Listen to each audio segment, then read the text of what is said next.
Muy buenas noches. ¿Cómo me los han tratado? Bueno, eso está muy bien. Bueno, ya les dijeron que hay mucho bigote, mucha gafa oscura, pero como decía por ahí un personaje, no es para eso.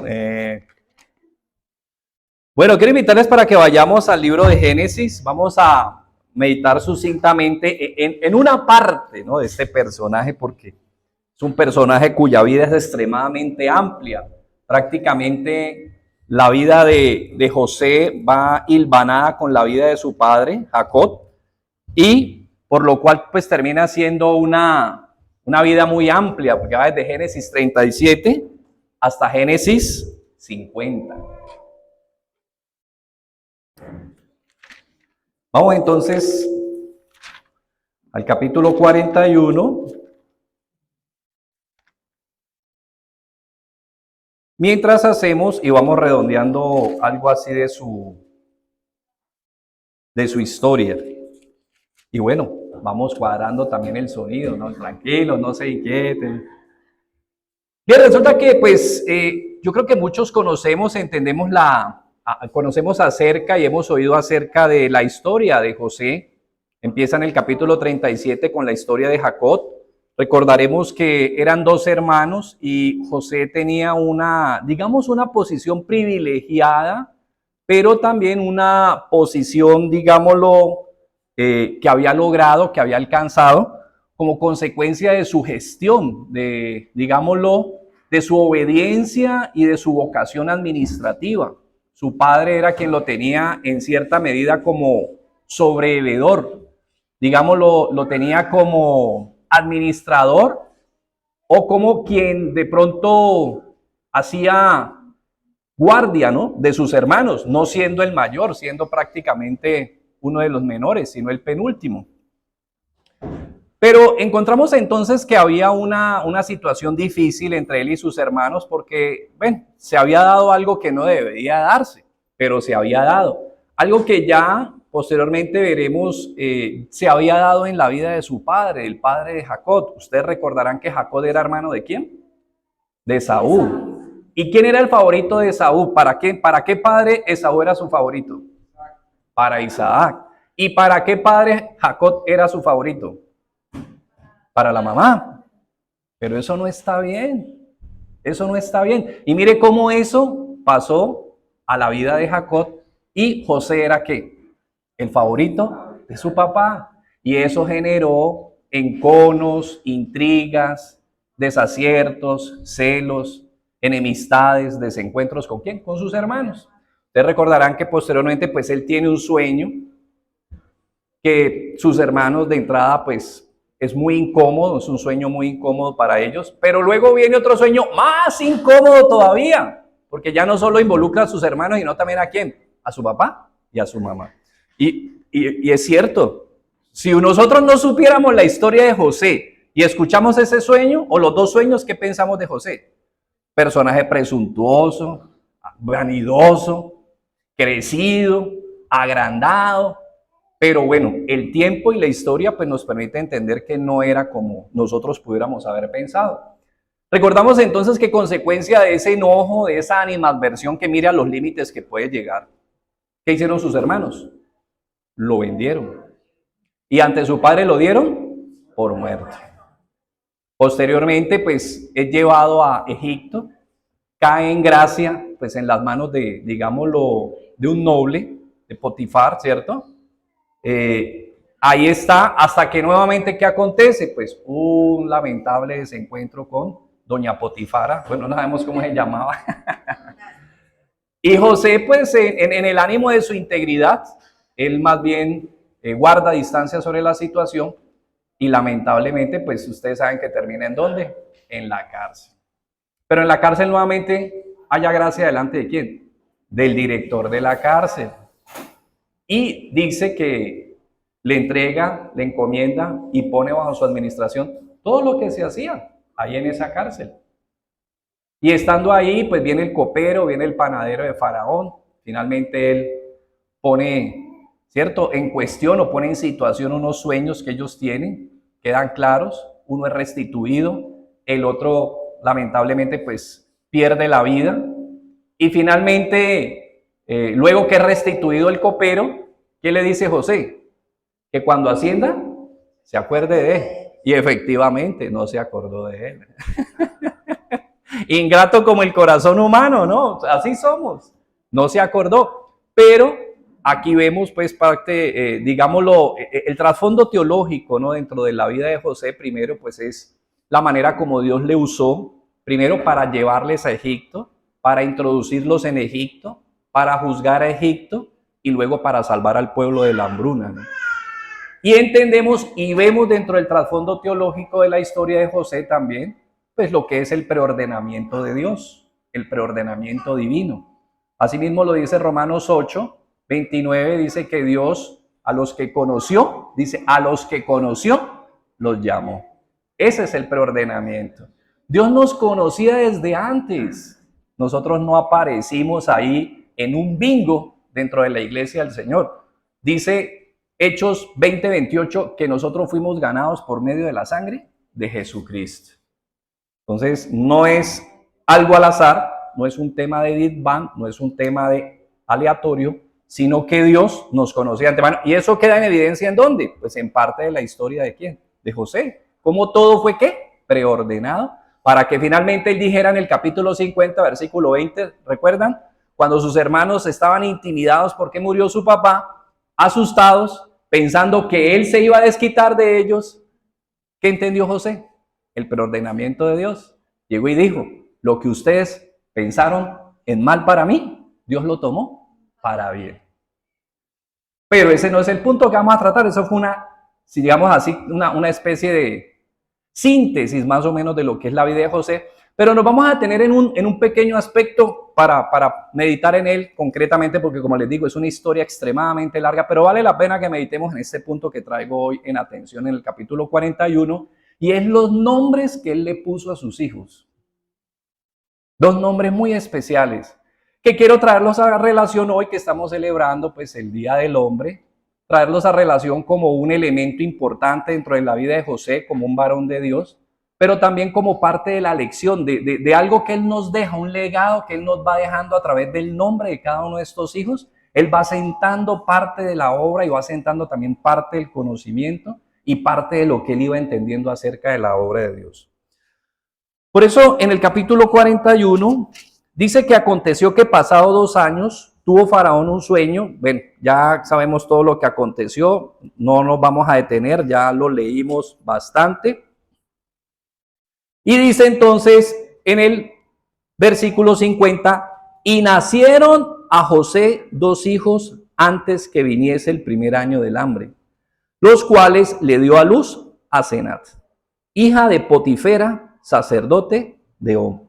Y llamó José el nombre del primogénito Manasés. Perfecto. Manasés. Si ustedes tienen de pronto una Biblia ahí, versión Reina Valera, hay un numerito y ahí les dice qué significa Manasés. ¿Qué significa Manasés? El que hace olvidar. Gloria a Dios.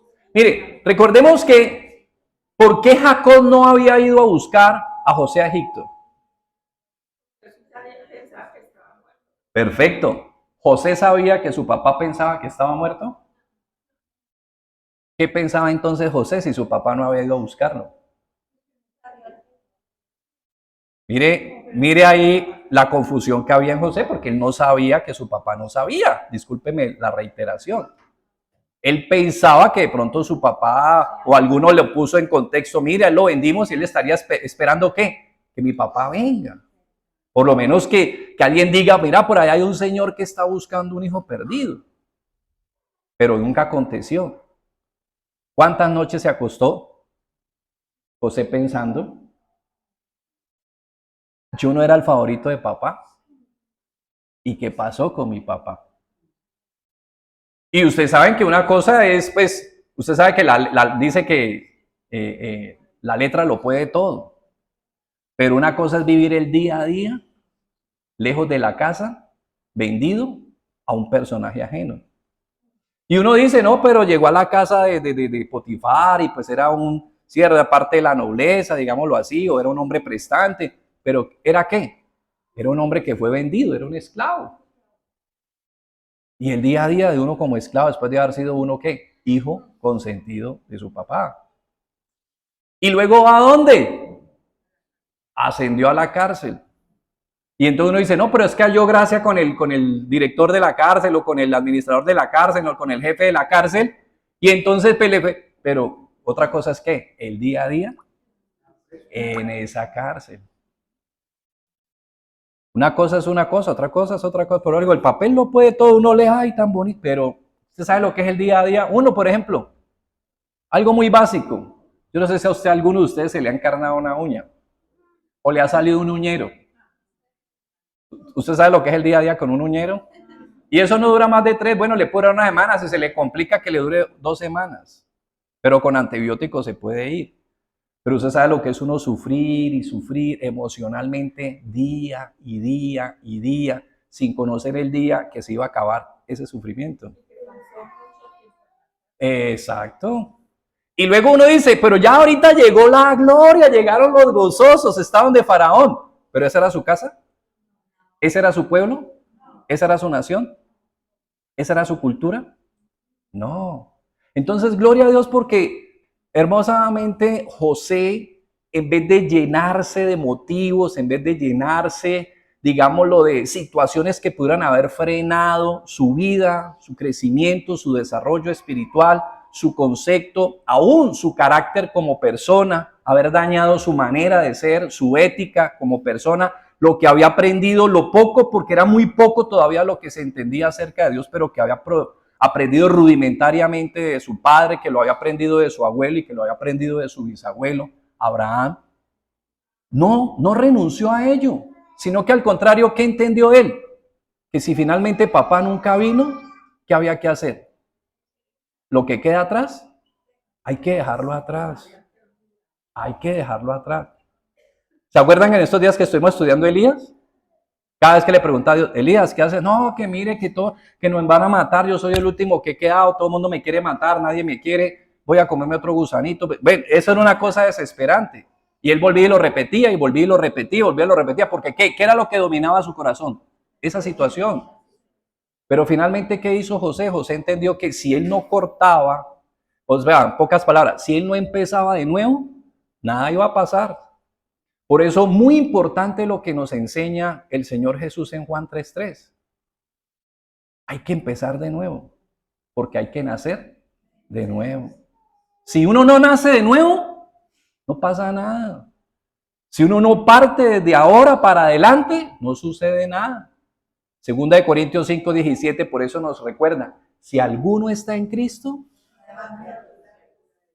la vida cristiana no se trata de procesos nuevos, procesos mejores, no se trata de autosugestión, no se trata de de mejores prácticas mentales, de mejores metodologías. No, Jesús se lo dijo muy claro a Nicodemo, que Nicodemo no era ningún aparecido en Israel. Nicodemo venía de un linaje de maestros de la ley. Y cuando Nicodemo fue a preguntarle a Jesús, ¿qué fue lo que le dijo Jesús? Amigo, es necesario nacer de nuevo. Porque lo que es nacido de la carne y lo que es nacido del espíritu es otra realidad. Entonces es muy importante, vale la pena traer a memoria este principio fundamental que entendió José. Tenía ciertamente que dejar lo que había sido, ese estar pensando, mi papá no vino, no me miró, yo era el de la casa, yo era el administrador, yo era el favorito de mi papá, él era el que me tenía confianza, yo era la ñaña, me hizo ¿qué? Una túnica de colores, yo era el favorito. Él se pudo haber quedado con eso, pero ¿qué pasó? No, lo que entendió a través de Manasés, lo que quedó atrás, hay que dejarlo atrás, sin dejar de ser nosotros, porque nosotros no podemos quedarnos atrás, o vamos hacia adelante, o estamos atrás. Nosotros no tenemos el don de la ubicuidad, eso lo tiene solo Dios. Nosotros no podemos estar en 2 lugares al mismo tiempo. O estamos en el pasado, o estamos aquí en el presente. Pero no podemos estar en 2 momentos al tiempo. Y esa muchas veces es nuestra lucha, es una lucha aún que se gesta en la vida cristiana. Usted está en un proceso de desarrollo, de hecho orgánico, espiritual de parte de Dios. Dios te va llevando, tú vas creciendo, tú te vas desarrollando, pero suelen aparecer secuelas ¿de qué? De mi pasado. Y muchas veces me encuentro otra vez, ¿qué? Devolviéndome, de regreso. De regreso. Mire, los hábitos pueden ser tan dominantes, usted no se imagina. Yo recuerdo cuando finalmente pues salía, ¿no? de mis hábitos en el mundo en ese momento que yo conozco de Dios, que solíamos con los amigos ir, hacernos en una esquina, charlar, pasar la noche. Llegó un momento, me acuerdo tanto, tan dominante de ese hábito, que yo un día salí de la sede y me fui solo, y allá como un lentejo me senté en una esquina solo, donde me sentaba con mis amigos. Era como una necesidad, porque es que vuelvo y le digo, los hábitos viejos son muy dominantes. Y usted puede creer que yo estaba ahí sentado solo y aparece el que era mi líder. Yo dije, no, esto es inaudito. Cualquier cosa apareciera, pero apareció ese personaje. Y yo lo veía y yo decía, no, yo estoy viendo visiones. Ahora sí y no era la persona que en ese momento estaba empezando a liderar mi vida espiritualmente, que vivía por ese perímetro. Y él mismo, yo me sorprendo de verlo a él y él se sorprende de verme a mí. ¿Qué haces aquí? Lo mismo pregunto yo. Y le presento mis cuestionamientos, porque estaba yo pasando mi primera feria de Cali como creyente. Eso fue muy duro. Después vino la calle, la feria, más duro todavía, porque yo vivía en Miraflores y eso era allá abajito. O sea, para uno que está tratando de dejar su antigua vida y querer empezar una nueva vida, no era fácil. Pero, ¿qué fue determinante? Esto, entender que ¿qué? O iba a vivir como antes, o quería vivir la nueva vida. Y claro, esa semana, me acuerdo que estaba de moda, ¿no? Tantos cuentos que llegan acá para las ferias, que la garrapicho, que baile la botella, para esa semana que nosotros tenemos acá como la feria, eso fue tremendamente tensionante. Pero llega el 1 de enero y es como cuando usted sale de una película. Usted sale de una película y ¿qué pasó con la emoción, la adrenalina? Vuelve y usted ve la luz y otra vez ve el cremiverde Ruta 3 y hasta estaba viendo, ¿no? Y vuelve y ve las calles de acá de la ciudad, uno estaba viendo la película y aterriza uno y dice, uy, eso no era nada. Y gloria a Dios. Entonces, eso es lo mismo que acontece a veces con el pasado. Tiene uno que dar finalmente ese paso, tiene uno que pedirle a Dios, Señor, ayúdame a entender que yo ahora soy una nueva criatura. Que he empezado de nuevo, que mi vida ahora es la vida en el espíritu, no la vida ¿qué? En la carne. Estoy en un nuevo régimen, bajo una nueva guía, bajo una nueva dirección. Eso es muy bien, yo se lo digo, eso es muy importante. Muy importante, ¿por qué? Porque ahí uno va a tener que tomar decisiones que a veces pueden ser incómodas, porque usted, mire, dice que, y pues todos sabemos que es una historia real, que cuando el Imperio Romano estaba tratando de tomar, ¿no? Posesión de las islas británicas, lo que hoy es Bretaña, pues se encontró realmente con unos bárbaros, bien bárbaros. Eran tan bárbaros que dice que 2 veces llegó la incursión romana a tomarse la isla y les tocaba salir corriendo de vuelta, montarse al barco y ¿qué? E irse. Pues éramos gente muy agresiva, por eso de hecho hasta el sol de hoy, quienes han ido a Inglaterra ven que existe el famoso muro de Adriano. Es un muro que dividió hasta donde podía llegar el imperio, pero de ahí para allá no podía entrar nadie porque perdía el año. O sea, era gente muy agresiva. Pero ¿qué hicieron para por lo menos tomar posesión de ese punto hasta donde está el muro de Adriano? La tercera incursión que llegó, lo primero que hicieron fue quemar las galeras. Y cuando todo el mundo vio que quemaron las galeras, ¿qué pasó aquí? Le dijeron, no, es que aquí o vencemos o nos quedamos. Pero no hay regreso. Para atrás no hay regreso. Y lo increíble es que tomaron posesión de lo que hasta el sol de hoy pues está marcado como ese perímetro que tuvieron en su momento. O sea, había que tomar ¿qué? Decisiones. Y a mí me acuerdo que la persona que me lideraba, él me decía, ¿no? Mira, tienes que tomar decisiones, mira, tienes que cortar con esto, ten cuidado con esto. Y eran cosas que para uno eran incómodas y dolorosas porque muchas veces era a veces cortar con actividades que para uno pues eran usuales, comunes, digámoslo sociales, ¿no? Pero que eran con personas que volvían a llevarte ¿a qué? A los días de atrás. Entonces hay que tomar decisiones y en ese sentido es muy valerosa la decisión que tomó José, porque José, montado en su cargo, ¿sabe qué pudo haber hecho? haberse devuelto, haberse dedicado ¿a qué? A ir a buscar, a ir hacia atrás. Pero ¿qué hizo él? Se comprometió y se dedicó a lo que se dedicó. O sea, de aquí para acá empezó mi nueva vida. Y hay que tomar decisiones. Entonces hay cosas que uno tiene que, y sí, me tocó cortar ciertas cosas, ciertas relaciones, pues no dejar de ser amigos, pero sí cortar ciertos hábitos, ciertas habitualidades, ya no estar aquí, ya no ir allá, ya no participar de aquí. Y usted dirá, ¿yo me arrepiento? No tengo nada de qué arrepentirme, nada. Al contrario, le doy muchas gracias a Dios. Porque muchas de las cosas en las que hoy veo a mucha gente atrapada para mí, por la gracia de Dios, contaba yo a alguien que hablábamos el miércoles, fueron tiros que pasaron muy cerca de mí, pero pude haber quedado ahí, podía estar en este momento ahí. Entonces, a veces hay que tomar decisiones, porque si no las vidas de personas, mire, ¿cuántas personas usted conoce y usted mismo sabe y dice, uy, ese señor es brillante, esa señora es un prodigio, ese señor es tal cosa, esa señora, ¿y qué pasó? No, pues mira, lo cogió esto, lo tal hábito, tal situación, tal circunstancia, ¿y qué pasa con su vida? Ahí quedó. ¿Y su potencial? Ahí quedó. Yo siempre relaciono esto con qué. Recuerdo cuando era niño, el sector donde yo vivía no era un barrio pavimentado y pues estábamos muy cerca a muchas fábricas y había mucho camión grande, mucha Kenworth, me acuerdo. Y cuando llegaba un carro de esos, pues uno montañero, bien montañero, uno llegaba a un Kenworth de esos, pues entonces dejaba al señor ahí, parqueaba, se quedaba ahí pernoctando haciendo la visita y para uno eso era una locura, uno se dedicaba a jugar, que eso era una nave espacial, no, y uno con todos los amiguitos se ponía a jugar, eso era una locura, eso era como llegar a una ciudad de hierro. Para uno, pues esa era la realidad. Y recuerdo tanto que llegó un día y jugamos y al otro día, pues la escena era, se va, ¿no? Entonces verlo irse, prender el carro, irse, todo. Esa era pues uno montañero niño. Y recuerdo que ese día ese carro no pudo salir. Y no pudo salir. Y no pudo salir. Y era nuevecita, me acuerdo. Con sus 18, yo no sé cuántos cambios tiene eso y no podía salir. ¿Por qué? Porque el pasto estaba húmedo. Porque había llovido el día anterior y las llantas deslizaban.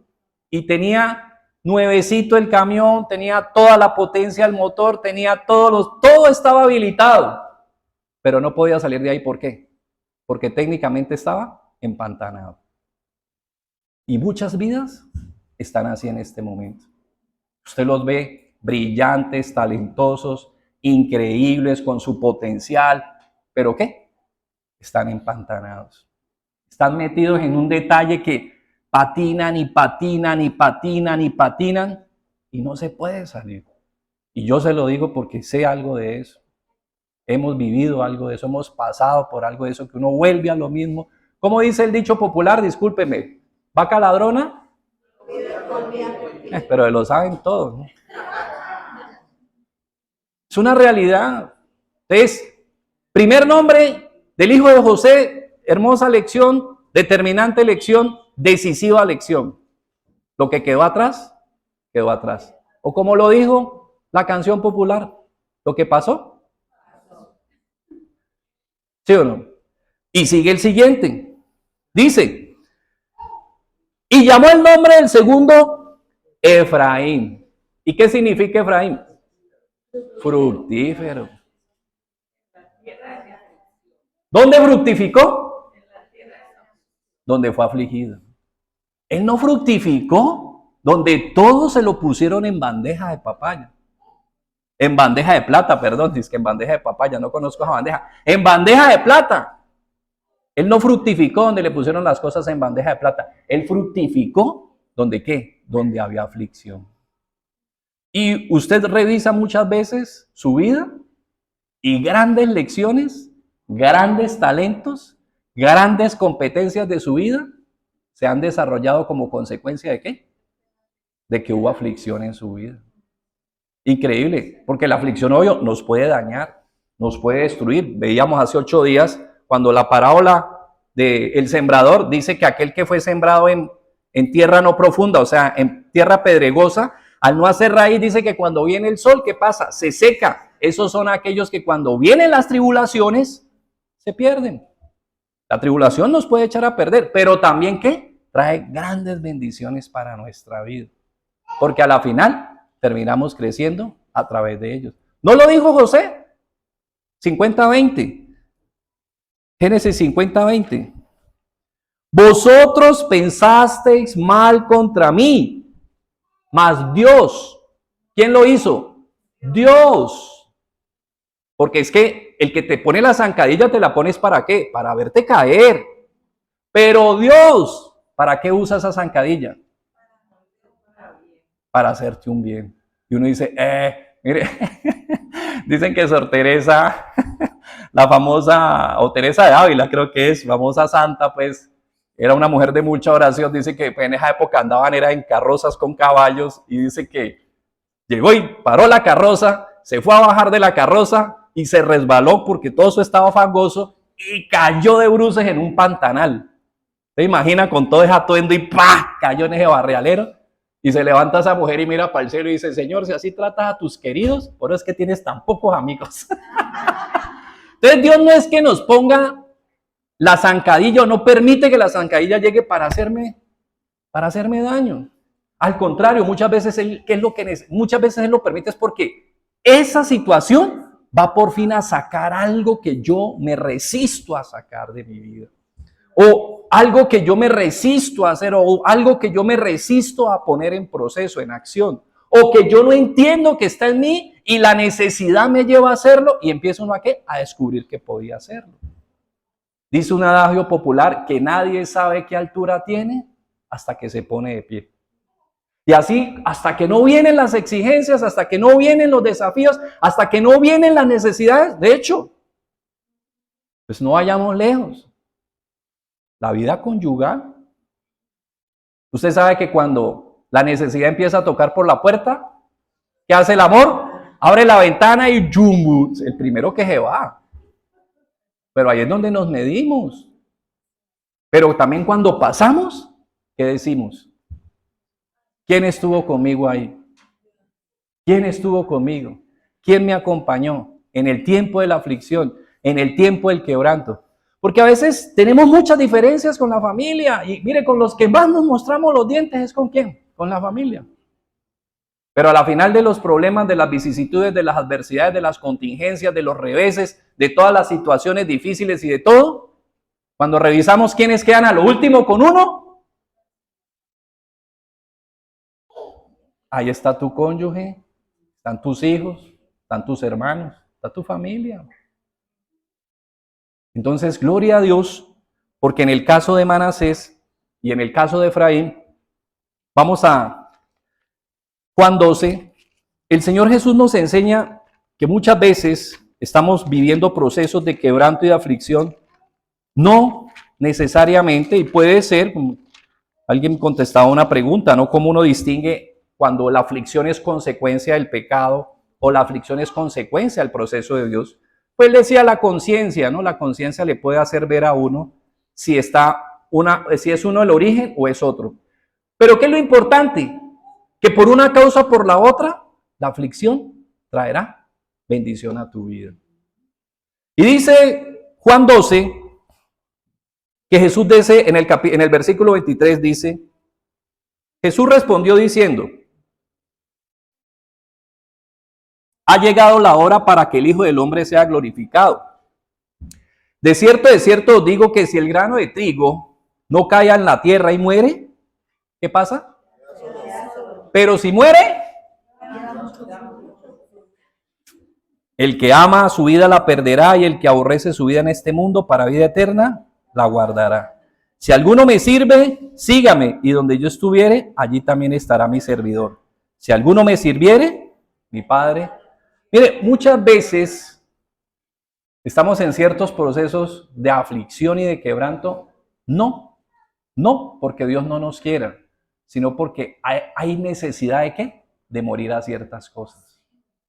Y hasta que usted no muera a esas cosas, usted no da el fruto que usted puede dar. Yo se lo digo. Entonces, mira, obvio, en el momento, porque usted qué cree que, ¿cómo estuvo Jesús en la cruz?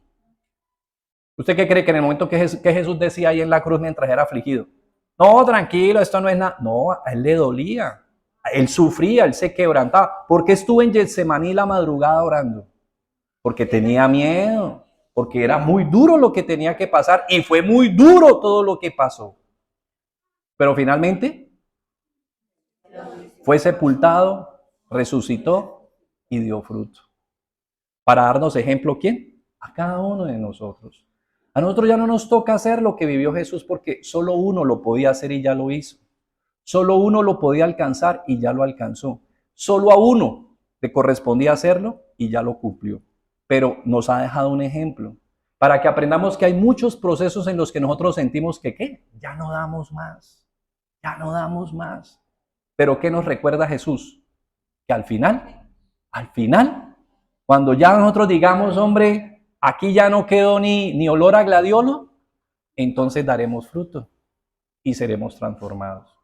Por eso, gloria a Dios entonces por estos dos pequeños y esta corta, digámoslo así, reflexión bíblica acerca de José y especialmente de la decisión que él tomó de darle estos nombres a sus hijos. Porque ellos estaban marcando algo que él estaba viviendo. ¿Dónde fructificó José? En Egipto. En Egipto. ¿Dónde qué? Donde lo afligieron. Pero yo le pregunto, ¿José era fructífero en la casa de su padre?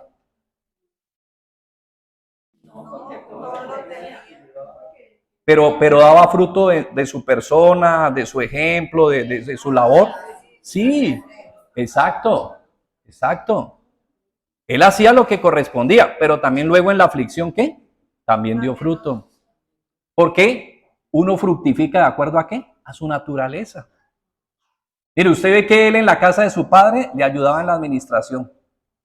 Donde Potifar, ¿a qué llegó? A ayudar en la administración. A la cárcel, ¿a qué llegó? A ayudar en la administración. Y donde don Faraón, ¿a qué llegó? Eso no era Oscar de León, ¿no? Era Faraón de Egipto. No vayan a usted ahora a confundirse. ¿A qué llegó? A administrar. Uno fructifica de acuerdo a qué? A su naturaleza. Hay competencias en tu vida que Dios ha puesto y que darán fruto en su momento. Y por eso dos lecciones muy hermosas nos deja aquí José. Él entendió que si no cortaba con su pasado, no había hacia dónde proseguir. Y que a pesar de lo que pasara y de lo que sucediera y de lo que aconteciera, él tenía que seguir siendo ¿quién? José. José. Para concluir, no sé si ustedes recuerdan, ¿no? Hablábamos hace algunos días de una famosa frase de Víctor Frank, la recordábamos, que él decía que viendo la aflicción en los campos de concentración nazi donde él estuvo, él era psiquiatra de origen alemán, y estando en esos campos, pues había un método de, digámoslo, de exterminio, ¿no? En este caso, y era pues la inanición, dejarlos morir de hambre. Poco a poco, más trabajo, menos comida. Más trabajo, menos comida. Y entonces dice él que en ese proceso, pues él veía que claro, llegaba la gente súper fatigada y en vez de encontrar más sopita, encontraba menos sopa y en vez de encontrar un pedazo de pan más grande, encontraba un pedazo de pan más pequeño. Entonces llegaba un momento en que las personas, ¿qué hacían? Se tomaba una cosa, se comía la otra y en el desespero, sin poder hacer nada, ¿qué hacía? Se ponía a llorar. Pero increíble lo que él descubrió, que había gente a la que le daban la misma ración de lo uno y de lo otro y partía de ese pedacito y le daba un poquito de la sopa al que se ponía a llorar. Y miren, en ese hombre, Dios lo iluminó y entendió lo que luego se convirtió pues en el bestseller de su material, de su libro, El hombre en busca del sentido de la vida. Él entendió que no importa bajo qué condición esté un ser humano, no importa qué condición usted esté, usted siempre es libre. ¿Es libre de qué? De tomar y de asumir la actitud que usted quiere asumir. Usted nadie lo puede obligar. Mírelo, ellos estaban en la misma condición, con la misma ración, pero ¿qué decidían? Decidían afrontar todo con una actitud distinta. Yo no quiero aquí hablar de temas actitudinales, pero sí que tengamos en cuenta que José fue un hombre que entendió que él era lo que era y que estaba llamado a hacer lo que estaba llamado a hacer donde estuviera.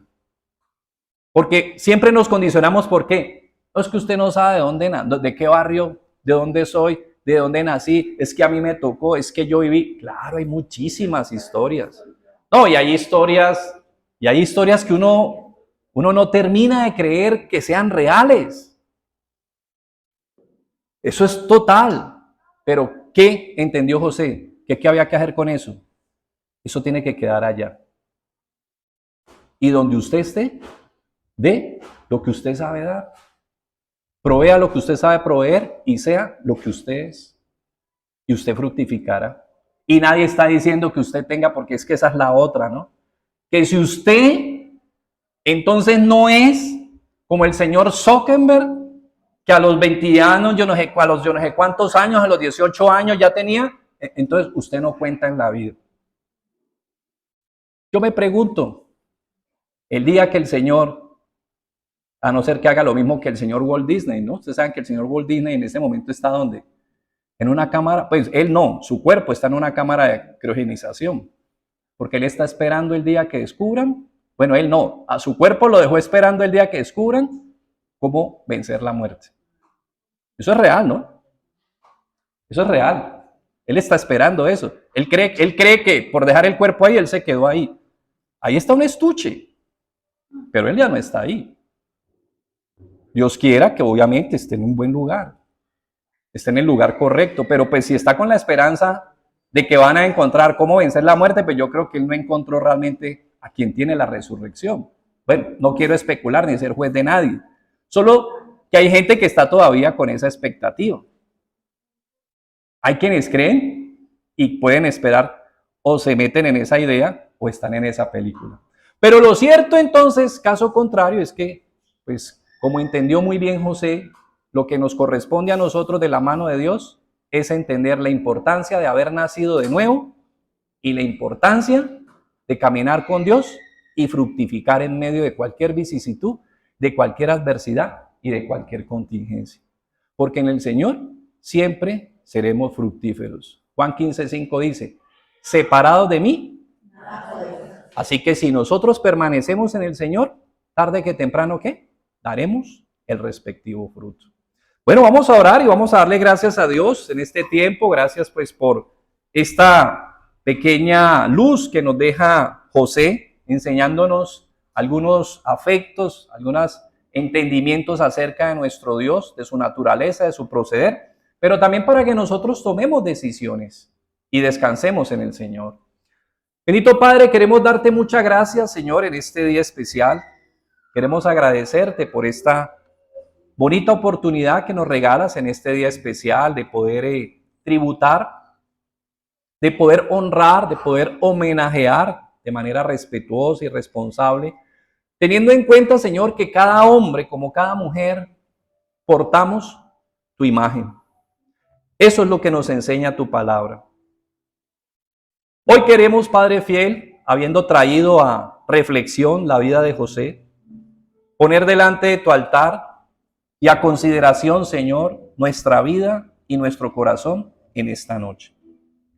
Permite, bendito Dios, que tú que conoces nuestra vida y tú que conoces nuestro corazón, nos permitas, en el nombre de Jesús, recordar que no en vano José tomó la decisión de llamar a su hijo Manasés, como un recuerdo irrevocable de que a veces hay que tomar decisiones en la vida y hay que cortar con lo que fuimos.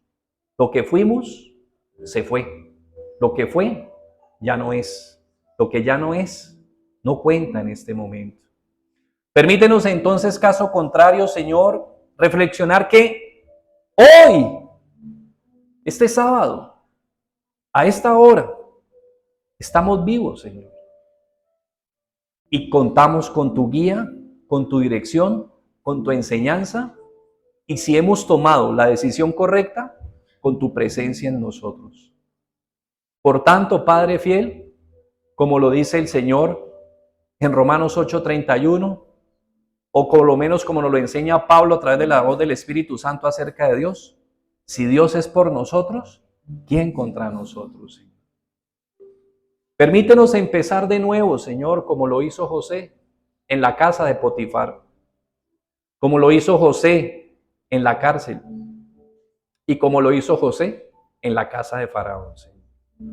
No nos dejes quedarnos enterrados, anclados, vencidos, reducidos por el pasado, por el ayer, por los fantasmas de lo que era y ya no es, de lo que fue y ya no está.